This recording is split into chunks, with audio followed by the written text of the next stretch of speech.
Good afternoon, and thank you everybody for attending here, either in the room, which is very few people, which is the way we should be doing it, and also at home, where we're broadcasting live, and then also this is being recorded to play back in different areas. My name is Andy Wheeler, Chairman of the Kankakee County Board, and I'd just like to welcome everybody today to this COVID-19 update, and plus a few other things that are going to be sprinkled in throughout regarding this pandemic and really the local situation as it has evolved here in Kankakee County. The metrics that were measured against, both to get to phase 4 and then also to make sure we don't slide back into phase 3.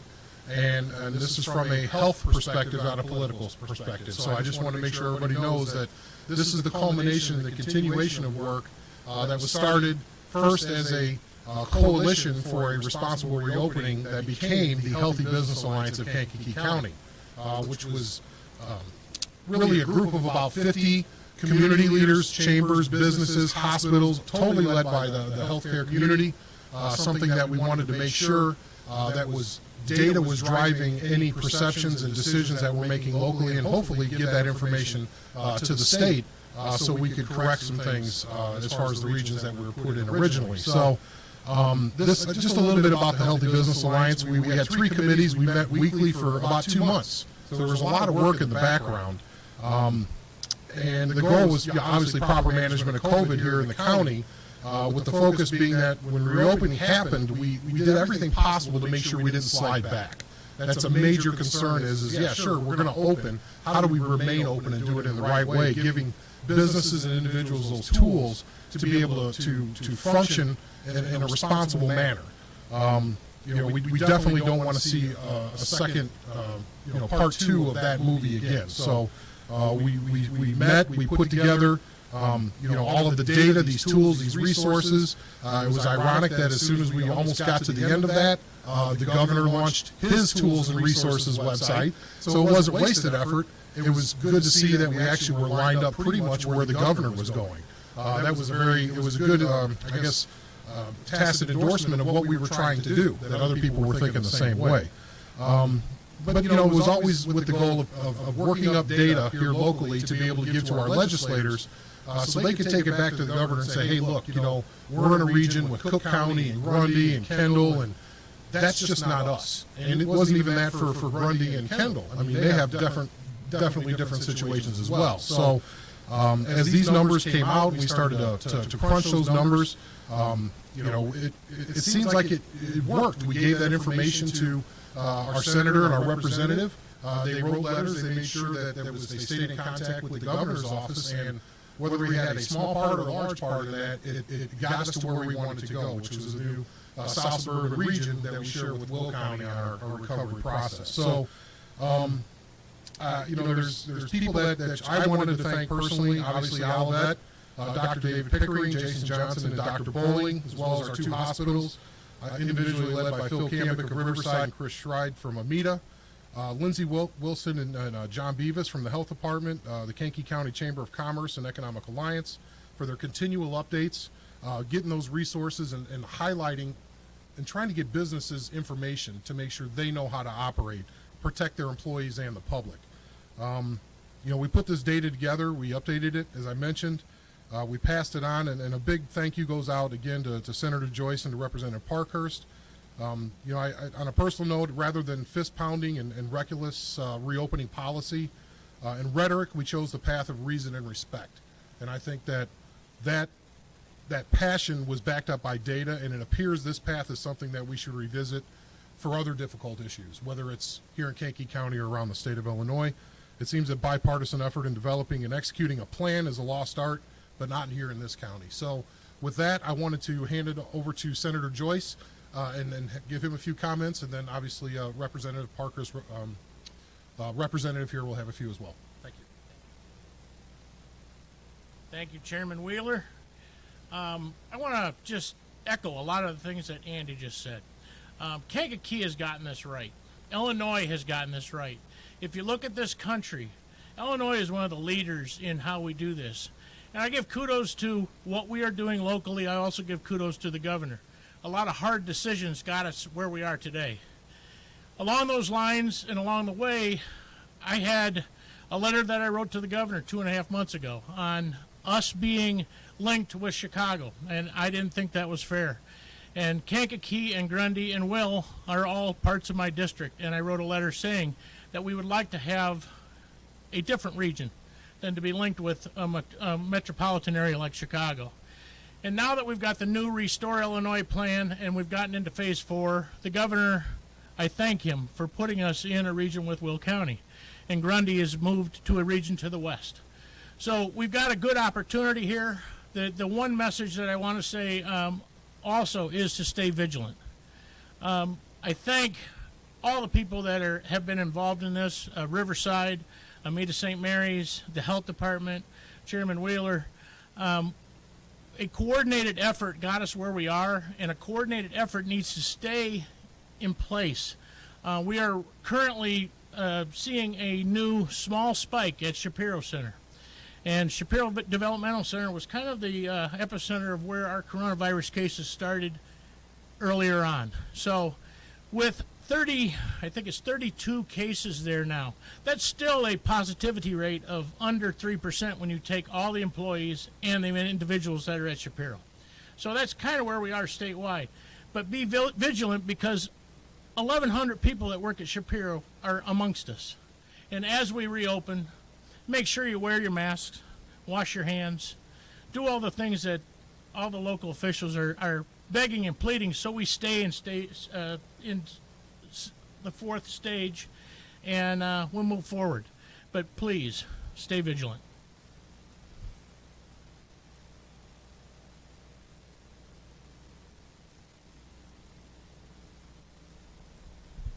Hello, my name is Jessica Kinnersley. I'm District Director for State Representative Lindsey Parkhurst, and I'm just here to share some remarks on her behalf. So Kankakee County and the business community are working together to ensure our area reopens safely. We need to continue to protect the health of our most vulnerable, but we must also protect the health of our local educational system and the health of our economy. Rep. Parkhurst is working hard to be involved in decisions at the state level that affect our community. She has and will continue to push for legislative involvement to represent the area. The state health regions were recently redesigned, something that Rep. Parkhurst, along with Senator Patrick Joyce, advocated for since the Restore Illinois plan was announced, which is positive for the 79th District, as it puts our community in our own health region so we can move forward at our own pace in economic recovery. Our office continues to work hard to listen to feedback for our constituents, local elected officials, and other key players on how we continue to respond at the state level. We look forward to continuing to work together with you. And we also want to be sure to thank Chairman Wheeler for your hard work and dedication to the community, to Senator Patrick Joyce, to the Kankakee County Health Department, and to Riverside and Amita Health, and all other members who have been a part of the Healthy Business Alliance since the beginning.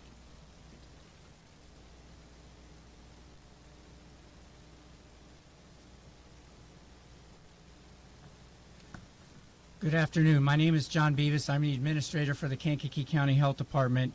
I've got a few items to talk about, and I'll try to be brief. The first one is the current overall assessment for Kankakee County. The health department from the beginning and with the Healthy Business Alliance has been through our website and our social media, and then sharing that out to all the other collaborative agencies that we've worked with, have been putting out the information daily in regards to our current numbers here in Kankakee County, and then also information that pertains to the state. So in Kankakee County, as of today, we posted our numbers. We are at 1,628 positive cases. We're at 63 deaths locally, and I am pleased to announce that as of now, we've not had a death since June 26. So that is something that is trending, we feel, in a positive light. We have 1,133 recoveries, so we've seen a number of people recovering from the illnesses, which is a positive thing. We have 432 active cases right now, and then 10 that are currently hospitalized according to our records. Our staff have been amazing at the health department, our CD nurses especially. They continue to do amazing work with the contact tracing that they need to do on a day-to-day basis. There were many days when they were making over 500 calls a day for individuals, either for their first initial contact or follow-ups. And that's going to continue as the cases continue with new ones each day until the old ones drop off. I also wanted to briefly, really quickly announce I know that this has been talked about in the community, but as of yesterday, the Illinois Department of Public Health approved the Kankakee County Health Department's contact tracing grant. So that is in place now. So I know that we have, there's $2.8 million that was awarded to Kankakee County overall, and we reached out to a number of agencies that we collaborate with to assist. It's going to allow us to hire contact tracers. It's going to allow us to work with the hospitals and the testing agencies within the community. It's going to help us to find the vulnerable populations that need potentially isolation or quarantine, room, board, food, medicine, things like that. So this is much needed money that comes at a perfect time for us. So we're definitely grateful for all the assistance Senator Joyce and Representative Parkhurst did in helping us get that money. So that has been approved. Really quick then, I wanted to talk about the website. So obviously through this coalition and the Healthy Business Alliance, we decided that one of the key things to keep the communication simple was to go ahead and link up the information through the health department's website so that it wouldn't confuse the public that they'd have more than one place to go. So obviously we've got the website here pointed up, and so we'll go through a couple of things to just show you how easy this is. But if you click on services, which I believe he's done, then thank you, Andy. You can see that there's some statistics on there, and it'll list Kankakee County's numbers, and then it will compare them to Illinois' numbers. If you go down a little bit more, then you can see another information, so you can click on, like, for example, maybe the cases by race, Andy. So if you click on that, now if you hover over any one of that on that pie chart, you'll see the percentage, and so that shows the individuals by race. We also have cases by age, cases by gender. All that stuff gets updated consistently, and sometimes is even more ahead of what the states are in regards to that. Then we also listed business information up towards the top right there. So if you click on businesses, then that provides information and guidelines and toolkits for all kinds of businesses. Basically, if you're a restaurant or a bar, you can click on what your category is. If you're a school, if you're, I think, so you can see what the guidelines are. We had phase 3 in there. We also now have phase 4 in there. So there's a lot of information on there. So if you go to kankakeehealth.org, that is the website, and then you will find that. And then also we have a Facebook page, which is there. So that is the Healthy Business Alliance. So now the third thing that I wanted to talk about was the governor recently in the Illinois Department of Public Health has created these metrics that they help each of the counties kind of grade their status, their current status by county. And so this one is pulled up. So if you go to www.dph.illinois.gov/county metrics, but we also have a link then on our website that will speed that up for you. You will see these metrics, and you can put in each county. But for Kankakee County, then what you'll see is what our current status is, and it runs about a week behind in the numbers. But you can see that Kankakee is 113 cases per 100,000. And that puts us right now in a warning level, but this changes from week to week, and it just sort of depends. So as Senator Joyce said, we've kind of had a spike. Sometimes when you see a spike, such as we saw after Father's Day or a holiday or an outbreak that occurs at a facility, then what can happen is it can cause that number to go up, and then if we get improvement over the next week, then the number goes back down. And really it doesn't mean anything about us having to move back into a different phase at that point. We'd have to have a number of orange levels for that to happen. But what it does mean is that it helps us to then focus on where we maybe need to put our education or get more education out there to the public on what they need to do to help protect themselves so that we can get those numbers down. But one of the other ones that is important on there is that positivity rate. A lot of you in the public are hearing and seeing about that now. Our current level is 4.9%. The state target rate is 8%, so we're well within that rate with the amount of testing that's going on. But there's a number of other things on there. It gives new cases. It talks about deaths, tests reported, emergency department visits and hospitalizations. I'll let the next speakers maybe talk about that. So there's a lot of additional information on these sites that's available, and it was a pleasure to work with the Alliance and help provide our guidance and help with the questions that they had as we've all learned and worked together. And I must say that the collaboration that the health department and the community had before COVID just only enhanced this work that we're doing now. So I want to applaud everybody for that. And then lastly, as Senator Joyce did, at the health department, we continue to ask everyone to be very vigilant in wearing the masks, washing the hands, watching your distance, and staying safe. Thank you.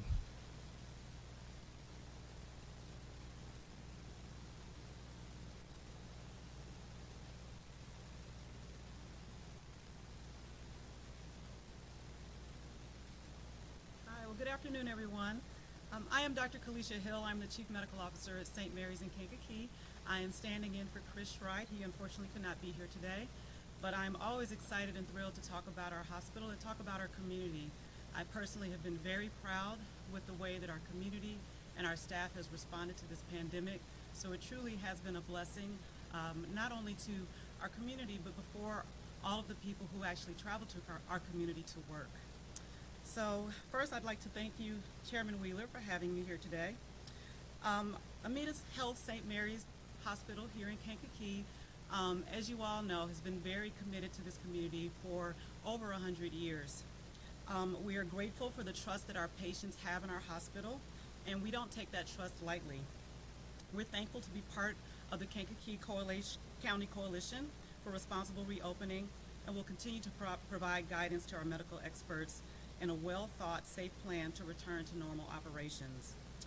Since the beginning of the pandemic, Amita Health St. Mary's Hospital has had the privilege of treating more than 275 patients diagnosed with COVID-19.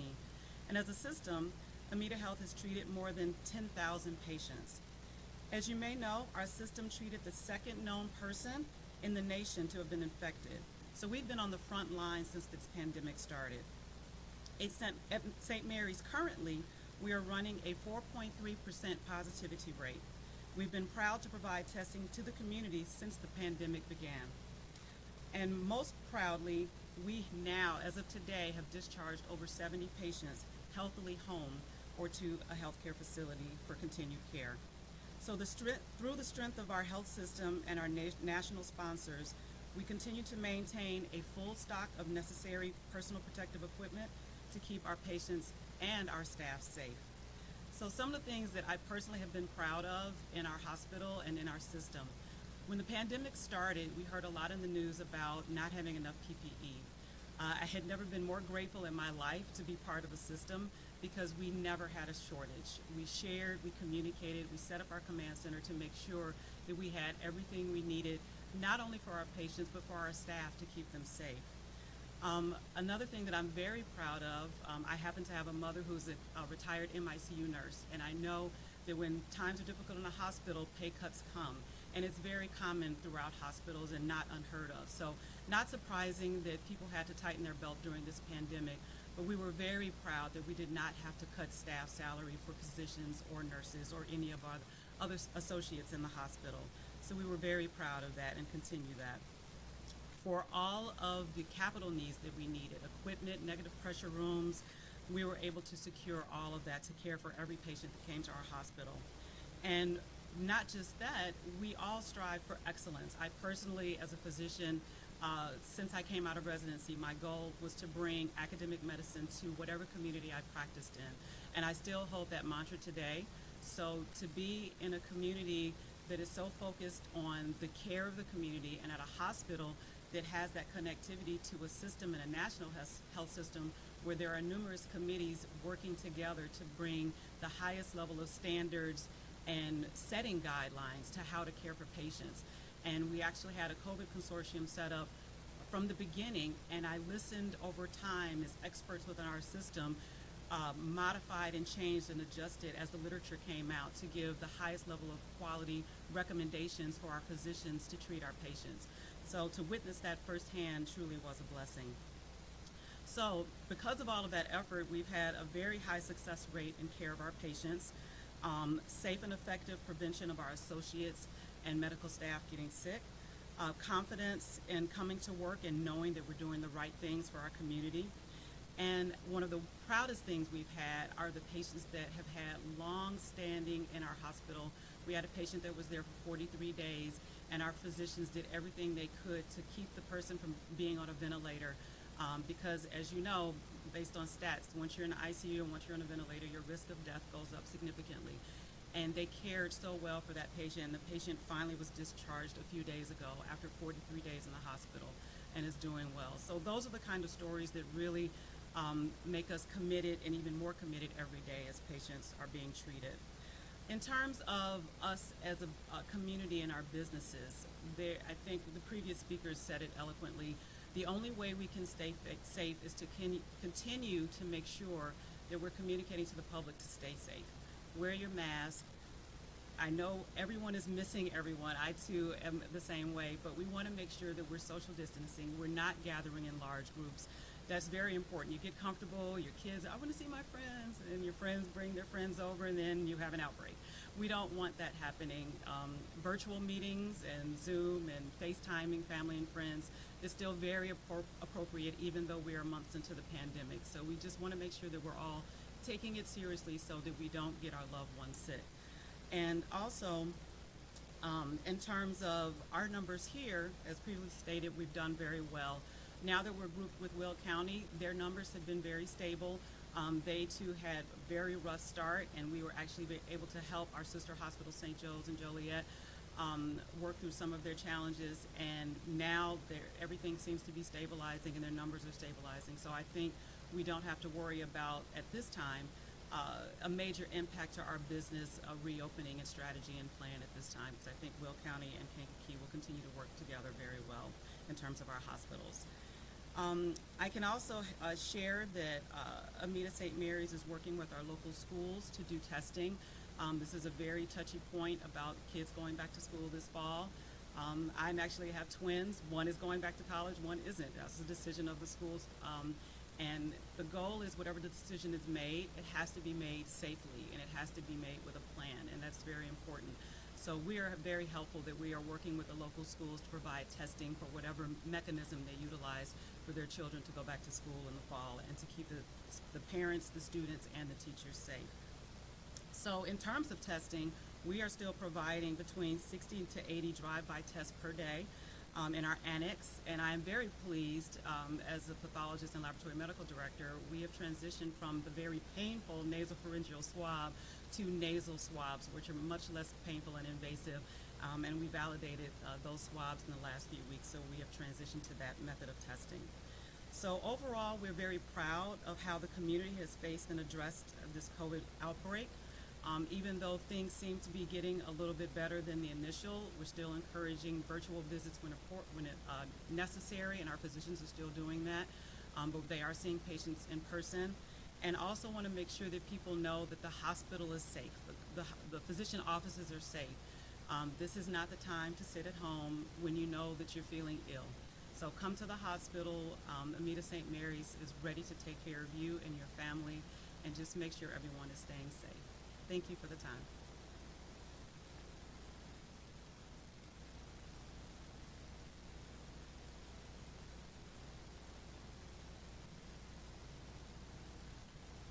Hello and good afternoon. I want to thank Andy as well for coordinating this event, inviting Riverside to participate. But really, before I start talking about COVID, I'm going to talk about the media, right? And not the media in the room, not the Daily Journal or the Milner Broadcasting or any of the local media outlets. I'm going to talk about national media, right? So it doesn't matter if you're conservative or liberal, talk about CNN, talk about Fox News, MSNBC, ABC, the New York Times, right? All of those organizations are big business, right? And what are they in business for? They're in business to make money, right? That's the American way. That's a capitalistic society. But all of them are in it for reader, viewer ratings, right? They want people to read their newspaper. They want viewers to watch their TV channel. They want listeners to listen to their radio broadcasts. All of them sensationalize what's actually happening out there. Every one of them. All of them highlight the extreme, not the commonplace. And all of them have their political biases. whether they're Republican or Democrat, conservative, liberal, it doesn't matter. They all have their biases. And the sad thing for this country is that you don't know who to believe or who to listen to, right? Mark Twain, right, wrote Tom Sawyer. Mark Twain, a great American author, he had a quote: "There are three kinds of lies: lies, damned lies, and statistics." And that's probably more appropriate today than it was when he said it over 100 years ago. Statistics can be very deceiving.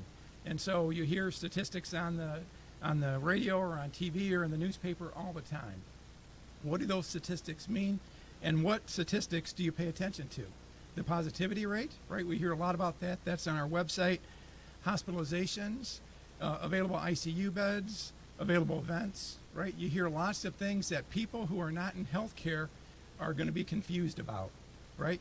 Deaths. Every death is tragic, and you hear statistics about death, and it sounds horrible, and it is horrible, but which ones do you believe? What's good, what's bad? PPE. Available PPE, and do we have it, don't we have it? Again, if you listen to the news media, everybody is out of PPE and et cetera. So, a great example of statistics. There was a colleague of mine was walking by and said, "Oh, did you hear Northwestern's at 95% occupancy in their ICU? That's terrible." I said, "Well, why is that terrible?" "Well, it's 95% occupancy."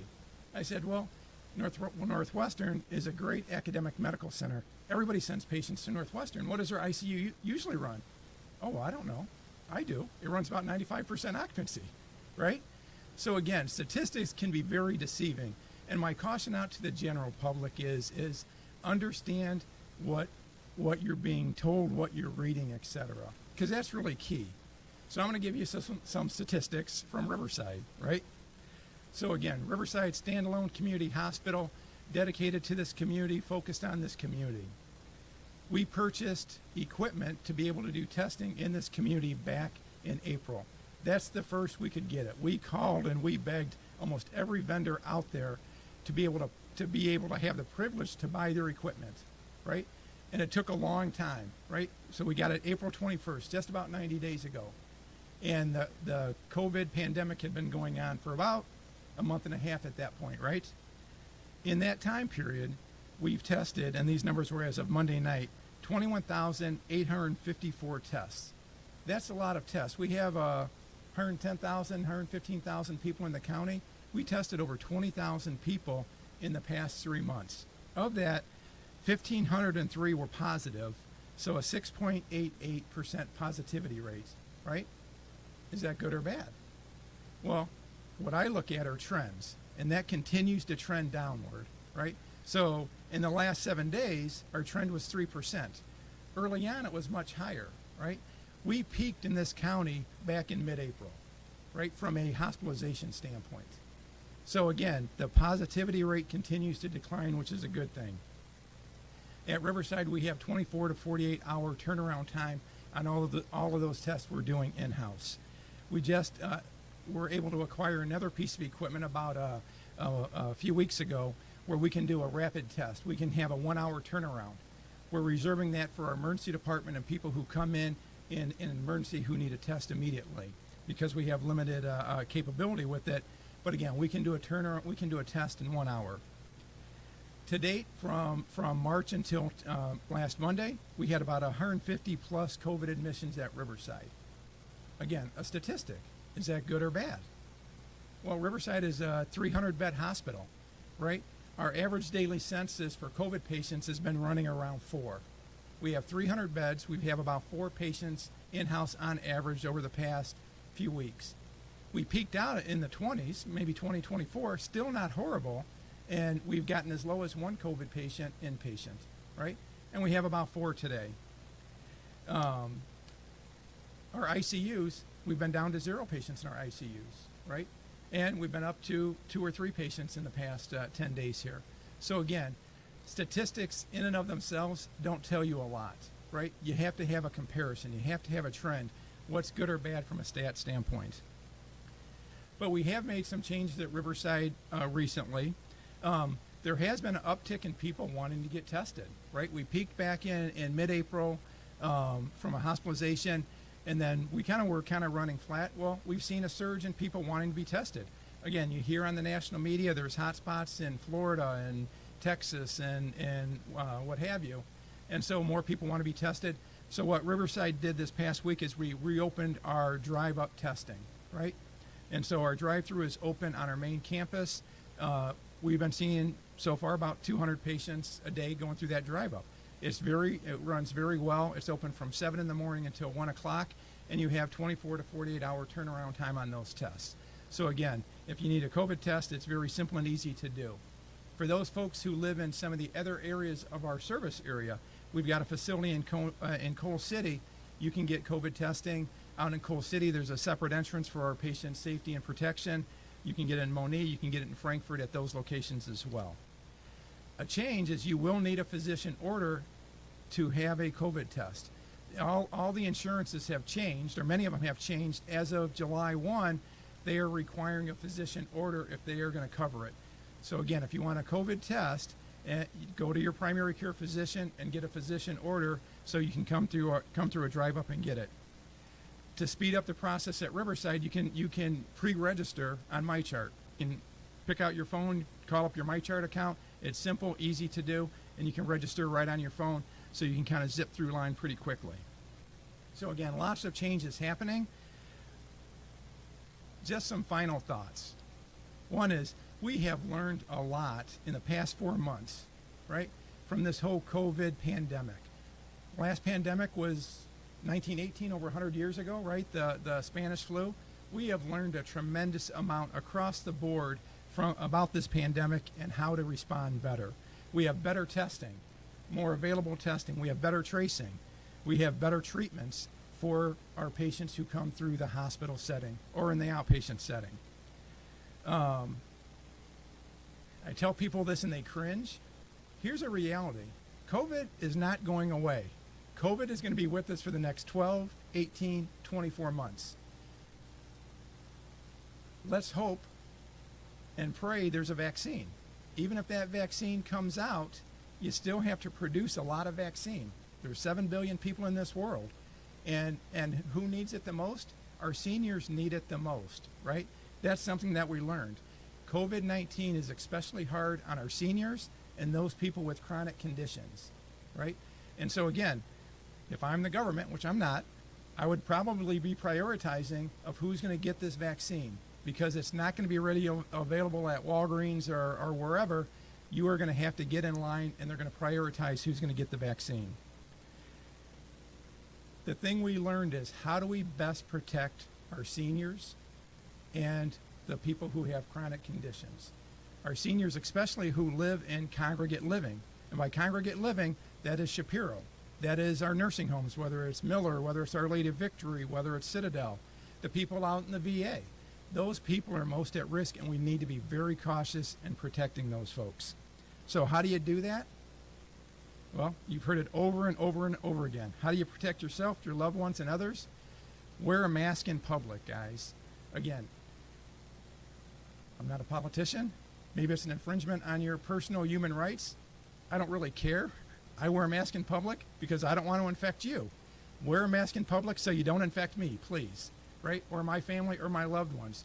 If you're going to go to visit your grandma or your grandpa or your great aunt, wear a mask for their sake, right? Not for yours, but for their sake, because you could infect them. We are seeing just a tremendous amount of the people who have COVID-19, they're asymptomatic, meaning they don't have any symptoms at all. You could be walking around with it. You could be a carrier. You don't even know. But you get with a senior, or you get with someone who has recovering from cancer or a chronic condition, even severe diabetes, you can infect them very easily. So please, please wear a mask. Secondly, you heard it over and over, wash your hands, right? That is a great precaution. Don't touch your face, right? That's the hardest thing to do. When you say don't touch your face, you want to touch your face. Wear a mask, wash your hands, don't touch your face, and social distance, right? If you don't have a mask on, make sure you're 6 feet apart. Make sure you're social distancing. Common sense stuff we've been saying since March. Please do those things. But I'm going to add a few extra things on there to your list.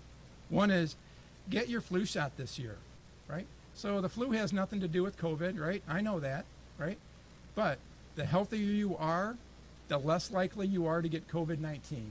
So again, you're going to be able to get a flu shot at Riverside, at Amita, at Walgreens, at Walmart, wherever, the Jewel. Get a flu shot, right? Keep yourself healthy as you can as we go into the winter months here. Don't delay your routine care and wellness, right? If you have a chronic condition, the best way to protect yourself is make your doctor's appointment, right? Dr. Hill talked about Amita physicians. Riverside physicians have done the same thing. All of our offices are cleaned. We do social distancing. We do spacing. Our physicians and our office staff are wearing masks. You're required to wear a mask when you come in. Get your routine care, because that's going to keep you healthy as you go into the fall, right? And you want to be as healthy as you can as you go into the winter months here. So get your routine care. I will say this, and I'll probably get bashed for it. Don't listen to the fear mongers, right? There are people out there who want a fear monger, who want the extreme, right? Take these precautions, do these things, and you're going to protect yourself, and we're going to be okay. So stay calm, and we'll get through this together as a community. Thank you very much for your time.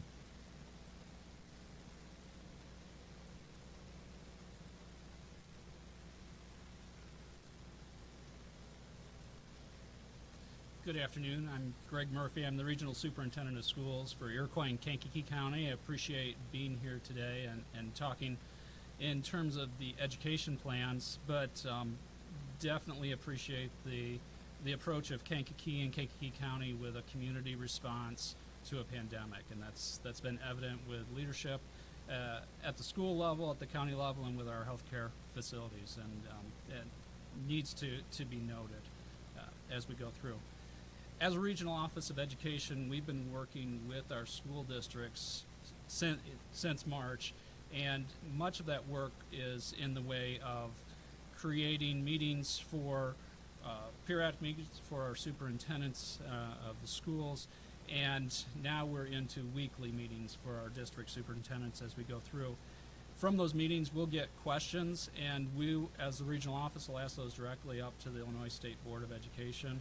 We've also been able to ask those questions up to our local health departments, and are able to filter those responses back to the group of superintendents that continue to meet with us. We are very lucky to have health departments that are willing to come to these meetings and share directly with our district superintendents so they can be as informed as possible. Other things that we're doing is we're sharing resources directly with our schools, whether that's from the Illinois Department of Public Health, the Center for Disease Control, or our local health departments and the Illinois State Board of Education. And finally, we try to coordinate with being certain that when school districts need PPE, that if they're having difficulty, that we can reach out and ask through the county resources to know, can we assist our schools so that the PPE is there for employees and as they've been working with our students. So as we look, we're getting questions at our office as far as how are districts beginning to form their plans for the fall and return of students to school. And predominantly that is coming through guidance from the Illinois Department of Public Health and the Illinois State Board of Education. They've issued joint guidance to the school districts, and when we look at the tenets of that joint guidance, one thing that you're going to see is that both are recommending, to the extent possible, in-person education for our youth. The second piece that you're going to see that is a central tenet in the guidance is that face coverings are required for students when they're indoors and at school, and social distancing is to the extent possible. When we have those tenets, it brings a natural question of why do we see differences at school districts that may even be neighboring school districts. And quite frankly, it's because each one of our school districts is unique. They're unique in size of buildings, they're unique in number of staff, they're unique in total student population, just to name a few. And when you look at those individual criteria, what we are finding is that we have administrative teams that are working diligently to take the unique characteristics of their own school district, and develop a plan that's actionable and safe for students in the fall. And that's what we're seeing right now. Plans that are locally determined and able to be monitored at the local level, as opposed to coming down as a one-size-fits-all. So when families have questions, they'll reach out, and what I will always tell a family is I believe that you should start as close to the child as possible, and I would ask you to engage with the educator, engage with the principal, engage with the superintendent. But when we're talking about plans and reopening of schools, it's also good to know that the entity that has the authority to act here is that elected school board. And I will say till my last day that the school board members in Illinois don't get nearly the credit for the amount of work that they are doing to support our students day in, day out.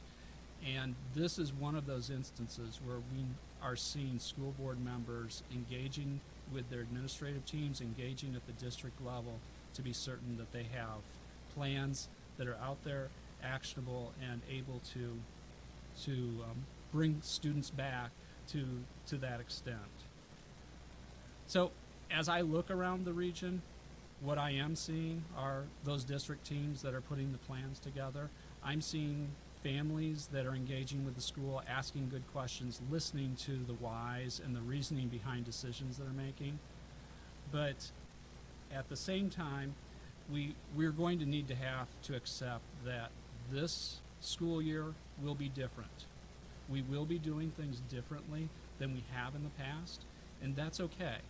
And we will continue to make decisions as the year goes on that is in the best interest of the student, the child.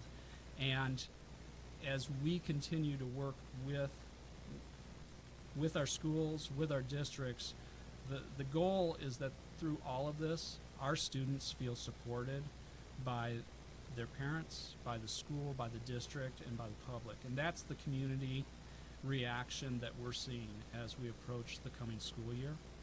So I'm very proud of the work that I'm seeing in each one of our districts, the consideration, the thought that they're putting into their plans. And with that, I believe I am going to turn the mic back over to Chairman Wheeler, and thank you.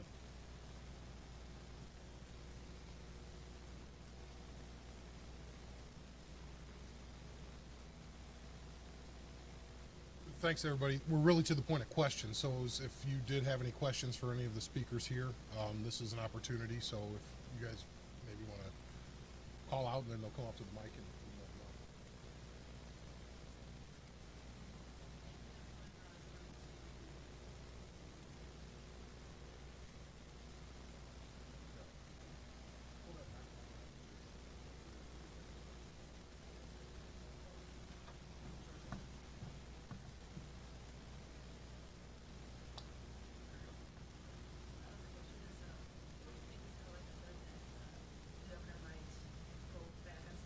Restrictions for schools and maybe say that schools are going to have to, do remote, and that will be the only option. So the message that we're receiving from the State Board of Education at this point is that there will not be a blanket requirement similar to what we saw in March, where schools would be required, first of all, to close, and then secondly, to begin remote learning.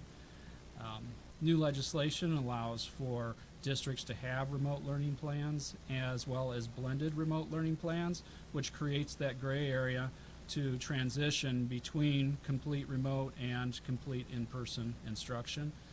With that flexibility, I believe that the goal of the state board is to continue to allow locals to make the decisions for their districts.